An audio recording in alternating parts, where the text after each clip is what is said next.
lalong-lalo na ngayon nangangailangan ng iyong awa. At ako, Santa Maria, mahigit ng awa, ikaw ang kabuhayan at katalisan. Kaya ba pinananaligan ka namin? Ikaw na ang tinatawag namin, pinapanang magtaong anak ni Eva. Ikaw bilang pinagbubuntungan ng namin ng aming pagtangis, hindi sa babang bawang kahapit sa akin. Kaya ba itakasi ka namin?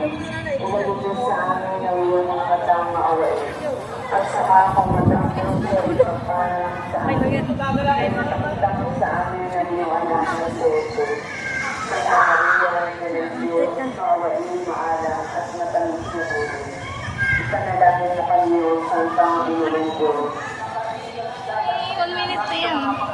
Hindi pa, wala ka dito. Tingnan yan. Ay, Manalangin tayo. maging 1 minute. O Diyos, Ito, kita lang. Upos.